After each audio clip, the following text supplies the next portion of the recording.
We're still at San Diego. We got another interview with Christopher Sebela, the writer of Screamland. It's an awesome book. You want to tell us about it? Yeah, it's basically, it's a book that takes place in a world where movie monsters from the, all the Universal pictures and stuff, the Wolfman, the Mummy, are all actually real monsters, and they get chased out of their homeland and all end up moving to Hollywood and getting jobs as movie monsters. But now it's the modern age, CGI and 3D and Twilight means they're all out of work. So they're basically all trying to figure out a way to make a living now. Okay, so you talk about the Twilight stuff. Is that kind of what this book is? It's kind of an anti all that kind of garbagey wannabe horror stuff?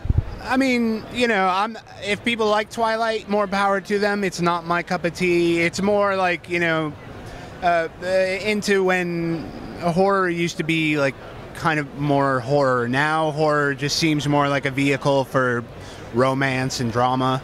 So it's kind of a callback to when horror was actually scary. Yeah, I'm a big fan. I love the original Universal monsters. My favorite is Wolfman. What about you? You got one? I'd say it's the Invisible Man for me. So, if the Invisible Man's your favorite, why'd you kill him? First issue, he's gone. Well, sometimes you have to hurt the things you love, which is pretty much what Screamland is about. Is like all these characters we love, and basically we do horrible things to them, but it's all for the greater good. Okay. Do you have any trouble with the rights or anything, since a lot of these have been made by Universal and stuff like that?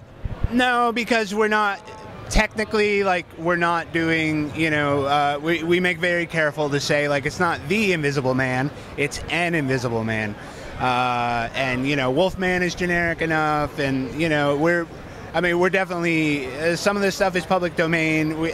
For the most part, we try and play it safe, and just we're not. A lot of these characters just sort of belong to the world now, and that's sort of what we're approaching. That's good. Do you have any other monster characters you're going to be bringing in anytime soon? Yeah.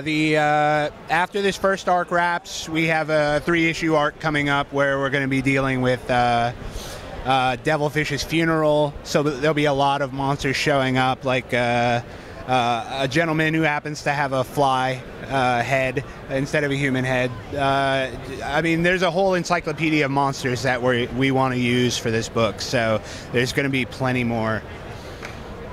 That's good to know. So this is an ongoing series. How long do you plan on going? We have the first 1.5 years sketched out. Ideally we'd like to go for 2 years. If the book is big enough and people like it, we definitely have years more ideas. It's just a question of we're at least committed to doing 2 years of Screamland. So. All right, well, I'm really enjoying the book. It's a great book. It's funny. It's got great art, great writing. Thank you so much for your time. Anything else you want to say? No, just I really appreciate all the support from everybody, from comics fans and horror fans, and I hope you guys pick it up and dig it.